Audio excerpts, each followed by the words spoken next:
Jeg skal nok hjælpe dig, hvis det er. Det er fint. Fint nok. Ja. Er Per klar? Godt så. Jamen som sagt, så arbejder vi med Great Place to Work. Spændende projekt, meget anderledes at arbejde med, men vi må se, hvordan det går hen ad vejen. Men som sagt, I fik en mail ud, hvor I kunne se de første 2 temaer, vi arbejder med.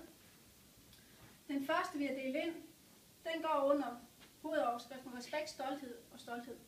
Det er medarbejderne bliver opmuntret til at balancere deres arbejdsliv og privatliv. Medarbejderne ser frem til at komme på arbejde. Og medarbejderne her er villige til at gøre en ekstra indsats for at få arbejdet gjort. Det er det første punkt. Det er det, vi arbejder med lige nu. Og ved at lave en handlingsplan til, som skal køre fra januar. Det er planen, at fra februar, der skal vi til at arbejde med. Jeg bliver tilbudt faglige udviklingsmuligheder. Men som altid, så kan tingene forandres, og det kan godt være, at vi er nødt til at skubbe planen lidt, for det her, det er virkelig et stort emne, vi er gået i gang med. Så. Men vi har, grunden til, at vi har valgt 3 emner i et emne, hvis man kan sige det sådan, det er, fordi vi synes, der er så meget sammenhæng i dem, at vi bliver nødt til at tage dem i et hug. Ja. Fordi det har en afsluttende effekt på tingene. Så tiden vil vise, om vi gav over for meget, men vi prøver. Ja. Hvis vi ikke gav over for meget, så har vi sprændt 2 og 3, men dem kommer vi til efterfølgende. Hvordan arbejder vi så med det her? Jo, nu skal I bare se. Sådan. Så er jeg lige med 3 med. Vi arbejder som sagt med de her 3 emner, som vi synes godt kan puttes under en. I den her proces, der har vi så gået ind og lavet brainstorming. Vi har simpelthen kommet med alle de tanker, vi får, når vi tænker på de her 3 ting. Det her det er kun en lille brøkdel af alle de ting, der er kommet frem. Dem har vi så prøvet at komprimere lidt mere sammen. Og fået 2 hovedoverskrifter. En, der hedder resultater, og en, der hedder kultur. Kultur på arbejdspladsen. Og efter vi har fået de 2, så har vi gået ind og sagt, jamen hvad for nogle af de brainstorming-punkter kan vi putte under det her. Og der er så kommet planlægning, overblik, synlighed, kapacitetsudjævning. Og hvad kom vi så frem til der? Jamen det kom frem til, at det vi skal først gøre her, det er lave et planlægningsskema.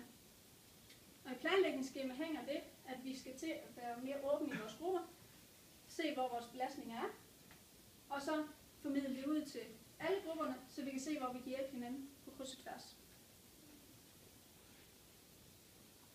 Så kommer vi til kulturen. Der har vi en lang stribe. Og der har vi blandt andet arbejdsglæde, positivitet, ja-hatten, humor, kommunikation, åbenhed, overskud, og det med at være kolleger og team og teamwork og fællesskab. Det er vi nået frem til indtil nu. Det er, at vores arbejdsglædesgruppe, den skal bevares. Og vi skal være bedre til at sige til, hvis vi har brug for hjælp. Og vedrørende overskud, hvad hæver sætter vi ind på vores konto? Og det er ikke penge, det er energi. Det er vi altså ikke. Og hernede vedrørende kolleger, teamwork, fællesskab og tema, er vi kommet op med 2 ting nu. Og det skal siges, at det er kun forslag i vores gruppe. Hvis I har andre input, kom endelig med dem, så vi kan bruge det hele til noget. Samle alle på samme etage.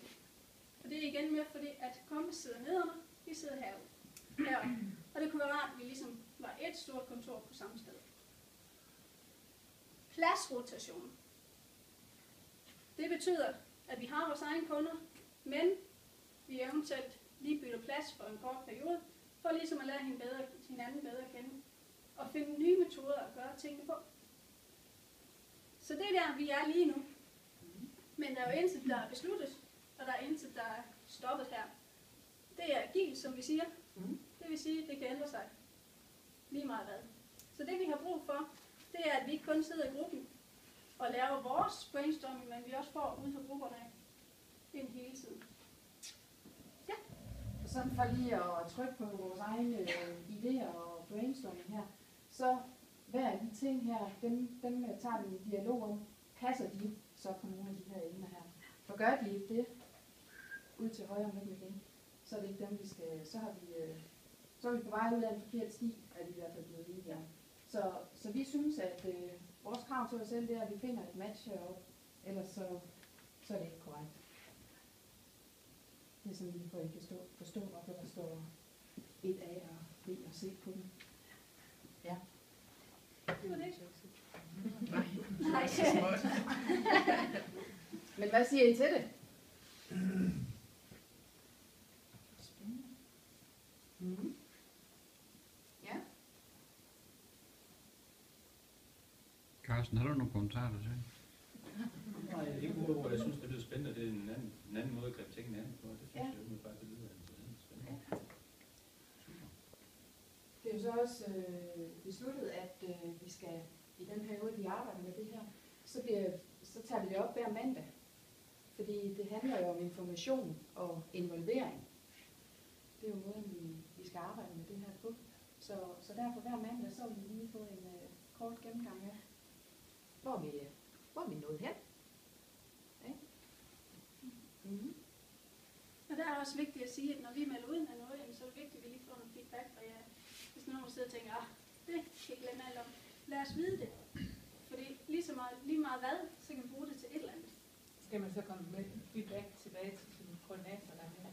Eller til... Ja, fordi det vil blive for voldsomt, hvis vi skal samles 30 mennesker. Det er også derfor, at der er en repræsentant for hver gruppe. Så tag den derude, eller kom til mig, det må I også gerne. Men tag den med den repræsentant, der er i hver gruppe. Vi mødes jævnligt. Ja.